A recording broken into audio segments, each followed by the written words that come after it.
नमस्कार दोस्तों, एक नई लर्निंग के साथ हाजिर हूँ और आज के स्टॉक स्पेसिफिक लर्निंग में हम लोग जानेंगे एक ऐसी कंपनी को जो पिछले 1 साल से लगातार गिरती जा रही थी और एक ही बार में इतनी लंबी छलांग मार के गिरावट दर्ज की, जो अंदाजा नहीं लगाया सकता कि कितने लोगों का पैसा यहाँ पे बना और कितने का पैसा डूबा। मैं चर्चा करूंगा एक ऐसी कंपनी को जहां पे ऑपरेटर्स का गेम ऑलरेडी चालू हो चुका है और ऑपरेटर्स के गेम में एक बड़ी बड़ी डील आती नजर आई है। हम उस पर भी चर्चा करेंगे विद प्रूफ के साथ। पहले जानने के प्रयास करेंगे श्री दुज इंडस्ट्रीज लिमिटेड को लेकर के, जो कंपनी 1991 में बनी थी और उनका कारोबार क्या था। कारोबार है जो business of the retail mobilisation of the service की बात करती है और वेबसाइट्स पे हम विजिट करके कुछ एग्जैक्ट इंफॉर्मेशन को टच करते हैं। कहती है यहाँ पे, कहती है जो ट्रेडर्स यहाँ पे एक उन्होंने ऐसा अपडेट करके रखा है वेबसाइट्स पे। कहते हैं रिस्क डिस्क्लोजर ऑन डेरिवेटिव्स को लेकर कहते हैं कि 5 9 of 10 individuals traded in the equity future and option segment incurs net losses. और उन्होंने ऐसी बात कही, अर्थात लगता है कि ये कंपनी ट्रेडिंग पोर्टफोलियो से बिलोंग करती है। On an average loss marker, कहती है जो marker registered net trading loss close 50,000 over the above the net trading losses incurred loss making the expense इतना ज़्यादा पढ़ने की जरूरत नहीं है। हम जो डिटेल थोड़ा सा पार्ट था उसको देखने का प्रयास किए। यहाँ कहती है कंपनी, जो कंपनी का नाम है VCK। पहले कंपनी का नाम यही था, VKC कैपिटल्स मार्केट सर्विस। बाद में इसका नाम कुछ चेंज करके श्रीदोज इंडस्ट्रीज रखा गया। अब एक्चुअली मोबिलिटी का काम क्या करती है ये हमें समझना जरूरी है। कहती है रिटेल ब्रोकिंग का काम, इंस्टीट्यूशनल इक्विटीज और फॉरेक्स सर्विसेज, साथ में वेल्थ मैनेजमेंट की सर्विस प्रोवाइड करती है। जो इस मार्केट की एक छोटी सी, कह सकते हैं कि एक छोटी और बड़ी जो किंग कहलाती है, वो स्टॉक ब्रोकर को ही कहते हैं हम लोग। स्टॉक ब्रोकर की कंपनी है, आमतौर की भाषा में इसको समझें तो। इसके अलावा देखा जाए बिजनेस मॉडल में इनके जो भी क्वालिटी से पैसा अर्न करते हैं सर्विसेज को लेकर के, उसमें retail broking service, institutional broking और फॉरेक्स सर्विसेज भी प्रोवाइड करती नजर आती है। तो क्यों नहीं इनके स्टॉक मार्केट के रिएक्शन जरा समझते हैं, जो कि लिस्टेड है और 71 करोड़ का मार्केट कैप है। सोचने वाली बात है, जो मार्केट के किंग है उसका मार्केट कैप 71 करोड़ का और प्रमोटर अपनी पोजिशंस में केवल 25% की होल्डिंग लेके बैठ रहे हैं। इसके अलावा देखा जाए तो कंपनी का बुक वैल्यू है 14 रुपए का, करंट प्राइस निकल के आता है 22 रुपए का। इसको लगता है कि ऐसा कि जिस हिसाब से हमने चार्ट को देखा था यहाँ पे, जो पिछले कुछ दिनों से लगातार गिरती आ जाती, यहाँ पे आकर के कुछ बड़ी सी बल्क डील सामने आया था। बल्क डील में खास करके ऑपरेटर्स का एंट्री निकल के आया था और इसके बाद मार्केट एक लंबी उछाल करती हुई दोबारा बिकवाली का प्रेशर चल रहा है। अब इसमें मुझे लगता है कि ऐसा जो उस टाइम पे ऐसा होगा तो मार्केट को क्या किया गया है, एक क्या करते हैं इसको, मार्केट को हम लोग मैनिपुलेट करते हैं। मैनिपुलेट वाली सिचुएशन हो सकती है, इसलिए छोटे स्टॉक से थोड़ा सा परहेज रखना चाहिए। पर लर्निंग पॉइंट ऑफ व्यू से हम स्टडी करते हैं, जहां आरओई और आरओसी की बात करती है 13 से 5% की बात, कंपेरिजन टू नेशनल के पी से नियर अबाउट द सेम है। और डेट्स को लेकर देखा जाए 0.02 का करंट रेशियो का यदि आप नंबर देखें तो काफी गजब का है भाई। इसको समझना थोड़ा सा मुश्किल होगा, जाके इसमें रिकंसलेशन की पार्ट क्या कहती है, क्योंकि मार्केट है तो दोस्तों रिस्क तो है। रिस्क के लिए सबसे पहली बात हमें रिकंसलेशन समझना पड़ेगा, अर्थात उनकी परफॉर्मेंस लेवल क्या कहती है। सेकेंड पार्ट रिवार्ड की सिचुएशंस, क्या मैनेजमेंट का जो रवैया है वो कैसा रहा है। और तीसरी बात, जो मार्केट की डिमांड सप्लाई पे, जिसका 3 करोड़ 20 लाख का शेयर है और 71 करोड़ का मार्केट कैप, इसमें डिमांड सप्लाई के बेसिस पे किसको पैसा मिला किसको नहीं मिला, इस पर चर्चा करेंगे।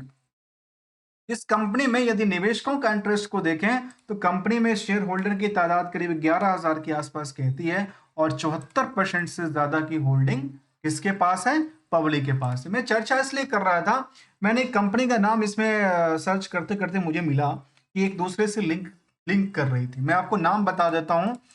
एक कंपनी थी AF इंटरप्राइजेज, ऐसे कुछ नाम था ना। और उस कंपनी का जो हमने देखा था कि वहां से बल्क डील चालू हुआ था और यहाँ पे एक कंपनी का नाम हमने सर्च करके लेके आए थे, उनका ऐसा नाम निकल गया कि जो वहां पे बेच बेच रहे थे वो यहाँ पे आकर के खरीदने में जुटे हुए थे। इसके वजह से क्या हुआ, मार्केट में एक लंबी ऊंचाई तक पहुंचा, दोबारा मार्केट को एक गिरावट का सिचुएशन बना हुआ है। और ये कितना तक गिरेगा, ऐसा लगता है कि जितना था उतना तो बिल्कुल ही आएगा, क्योंकि इसमें कुछ ऐसी बड़ी हलचल तो थी नहीं, हलचल तो केवल केवल प्रॉम्प्ट कर दिया जाता है। जिसकी यदि हम रिजल्ट की पॉइंट ऑफ व्यू से समझे तो सितंबर तक की रिजल्ट आती है, और सितंबर के रिजल्ट में कंपनी का यदि इतना बेटर परफॉर्मेंस रहा तो भाई स्टॉक में फिर सितंबर में चला क्यों नहीं, जहां पे 3 करोड़ 4 करोड़ के टर्नओवर की बात करती है, 92% की ऑपरेटिंग प्रॉफिट मार्जिन की बात करती है, और उसमें से 2 करोड़ 73 लाख का कंपनी प्रॉफिट भी बुकिंग करती है from the quarter on quarter basis को। जबकि इससे पहले इस तरह के रिजल्ट कब आया था, दिसंबर 23 में आया था, और सितंबर में 2 करोड़ 15 लाख का, जितना कि इसका प्रॉफिट उतना कभी नहीं बना पाया था, जो प्रॉफिट आजकल ये बुक करती नजर आई है।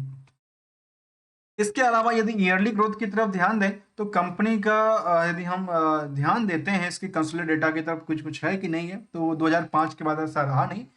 खुद जो भी कंपनी का डेटा है वही डेटा है, इसका कोई सब्सिडरी कंपनी नहीं है।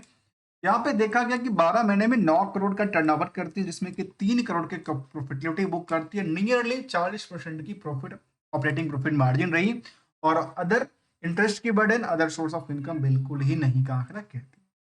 यदि रिस्क फैक्टर को देखें तो हमें ऐसा नहीं लगता कि आपको समझना चाहिए कि आखिर जो स्टॉक ब्रोकिंग के फील्ड में कंपनी कामकाज करती हो, क्या उनका भी कुछ पैसा अटका पड़ा हो।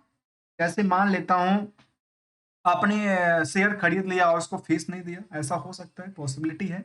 या डीमेट को लेकर के जो चार्ज होती है वो आपने चार्ज नहीं दिया, हो सकता है चार्ज की बिल्कुल फंस सकती है, लेकिन कमीशंस वाली चीज में तो नहीं फंसना चाहिए। चलिए तभी 132 दिन की बात कहती है, और उसमें यदि नंबर के अकॉर्डिंगली यदि हम ये देख पाए आखिर परसेंटेज कितना कहती है, तो कुछ कंक्लूजन की तरफ आ सकते हैं। कंपनी जो लॉस में चल रही थी वो आकर प्रॉफिट कन्वर्ट होती है, कहां से, रिजर्व से।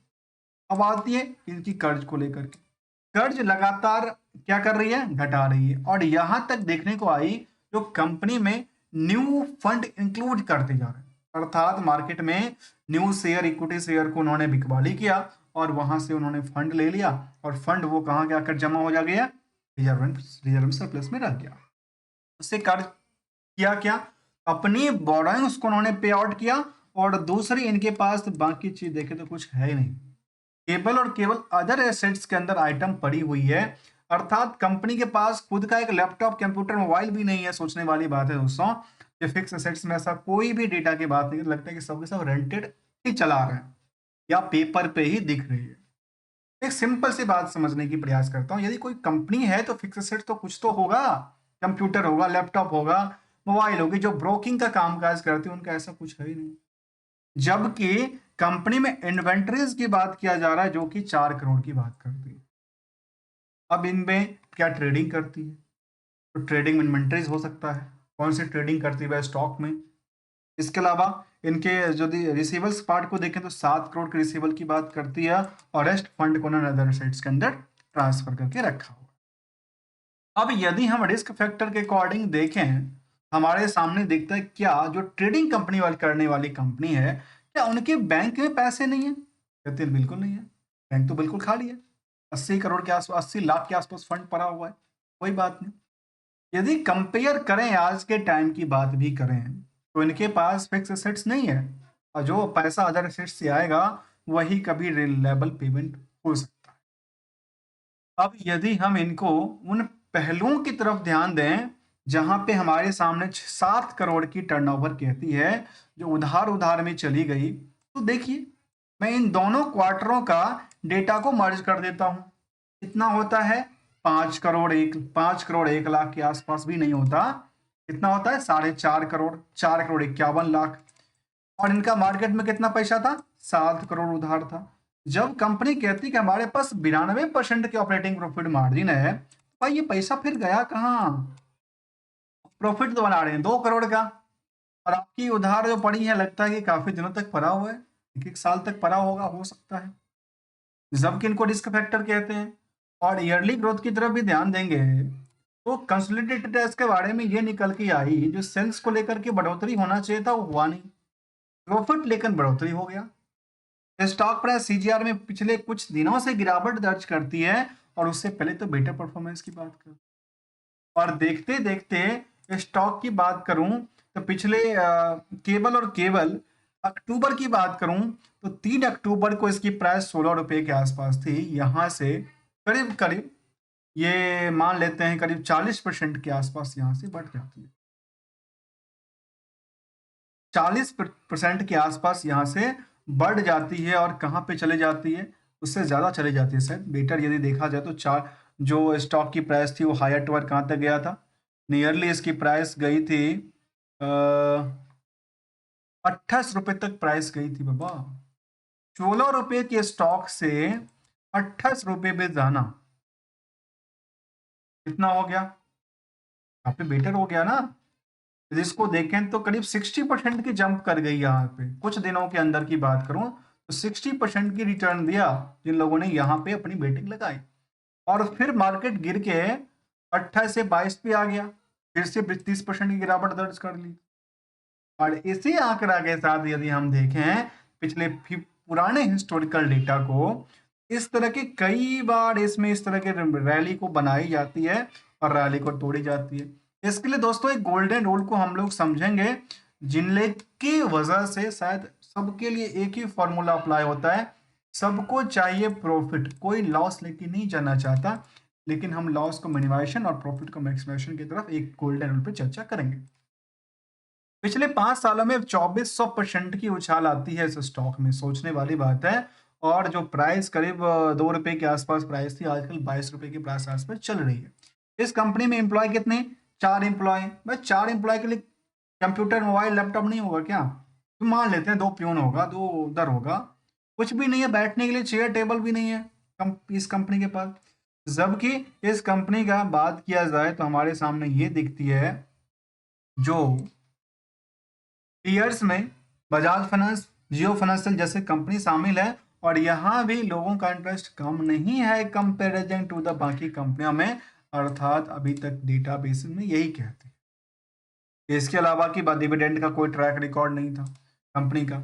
और यहाँ पे एक चीज देखने को मिला, 11 नवंबर के बाद जिन लोगों ने ट्रेडिंग कर रहे थे उनके लिए क्या बन के आया, ट्रेडिंग रिस्ट्रिक्टेड हो गया on account of the GSM को लेकर के। जीएसएम स्टेज 3 में चल रहा था, मार्केट को कुछ लगा ऐसा, भाई ऐसा तो हो गया, जो कांड करना था वो कांड चला गया। कांड के बाद की बात करूं तो जो कंपनी अपनी सेगमेंट वाइज की बात करूं तो कुछ देती है, तो हम उसमें भी एक बार फोकस करके देखें, कुछ देती होगी तो शायद हमें समझ में आया कि आखिर ब्रोकिंग सर्विस से ज़्यादा पैसा आता है कि कुछ अलग सर्विस से आता है। ऐसा उन्होंने कोई भी डिक्लेरेशन नहीं दिया, सीधे कहती है कि हमारे पास टोटल इनकम जो है वो हमारे पास आते हैं इतने का, जिसमें net sales revenue from operation की बात उन्होंने मेंशन कर दिया। कोई सेगमेंट वाइज की इंफॉर्मेशन नहीं साझा किया, जो आखिर किस सेगमेंट से सबसे ज़्यादा पैसा आता है। इसके अलावा यदि हम चार्ट एनालिसिस को देखा, हमने देखा कि लगातार कुछ बल्क डील हुई थी और इसको प्रॉम्प्ट करके मार्केट को रिस्ट्रिक्टेड कर दिया गया। और एनालिसिस कहती है कुछ तो अच्छी बातें थी और कुछ इनके लिए नेगेटिव इम्पैक्ट की बात दिखाती नजर आती है। हमेशा दोस्तों एक ऐसी स्टॉक की बात करो कर देखना, ऐसे स्टॉक को बिल्कुल सर्च करना चाहिए जहां से अवेयरनेस और इसकी केयरफुली की बात करूं तो जिसका मार्केट कैप छोटा हो और उस कंपनी में लगातार बल्क डील का चलना लगता जल्दी जल्दी होता हो, फ्रिक्वेंटली बल्क डील होता हो, उसके लिए मार्केट को लेकर के यहाँ पे क्लैरिफिकेशन मांगा गया था। और इन्होंने ऐसा क्या कहा बीएससी को, तो उन्होंने ऐसा शायद कुछ अपडेट दिया होगा कि हमने ऐसा, हमारे पास ऐसा कुछ इन्फॉर्मेशन नहीं है, यही बात कही होगी और क्या कह सकती है। सारी कंपनी तो यही बात कहती है हमारे पास कोई इन्फॉर्मेशन नहीं है, मार्केट को कुछ प्रॉम्प्ट कर दिया गया होगा। दोस्तों हम इस कंपनी के बारे में समझ रहे थे, जान रहे थे, और आपके सामने लर्निंग करने का पॉइंट ऑफ व्यू से कोई ट्रेडिंग और एडवाइजरी की बात नहीं करता हूं, लेकिन एक गोल्डन रूल को हम लोग समझने की प्रयास करते हैं। और वो ये कहता है गोल्डन रूल, तो जब भी एंट्री करते हैं तो सबसे पहले ध्यान कहाँ पे जाना चाहिए, कितने दिन स्टे करेंगे। अब कहीं जाते हैं ना, कितने दिन स्टे करने के लिए जाते हैं, उसके लिए सोचते हैं ना हमें कहीं जाना है तो स्टे करना है, स्टे कितने दिन करना है। स्टे के पीछे कितना वजह हो सकती है, आप कितने प्रॉफिट लेकर निकलना चाहते हैं, कितने लॉस की रिस्क लेना चाहते हैं, इन पहलुओं की तरफ जब भी मार्केट बॉटम पे जाए तो उसके लिए एक एशल का यूज करना है और प्रॉफिट को क्या करना है, बुक करते रहना है, जिसमें खुद की परसेंटेज होगी और खुद की रिस्क फैक्टर होगा, क्योंकि पैसा भी खुद का होगा। जब ये सब होगा तो खुद सोचने के लिए विवश हो जाएंगे, तो मार्केट में बी केयरफुल, बी अवेयर भी रहेंगे। अब मिलेगा अच्छी पैसा, पैसा क्योंकि मार्केट से रूल के मुताबिक सबको पैसे चाहिए, तो मैक्सिमाइजेशन ऑफ प्रॉफिट किया जा सकता है और मिनिमाइजेशन ऑफ रिस्क किया जा सकता है। दोस्तों, हमेशा हमारे साइड से कोई भी ट्रेडिंग और एडवाइजरी के बाद बिल्कुल शामिल है, और लर्निंग पॉइंट ऑफ व्यू से हम स्टडी पॉइंट ऑफ व्यू से आपके सामने लेके आते हैं company to company stock specific information को, और मिलते रहते हैं। तब तक के लिए enjoy and thank you so much for joining here.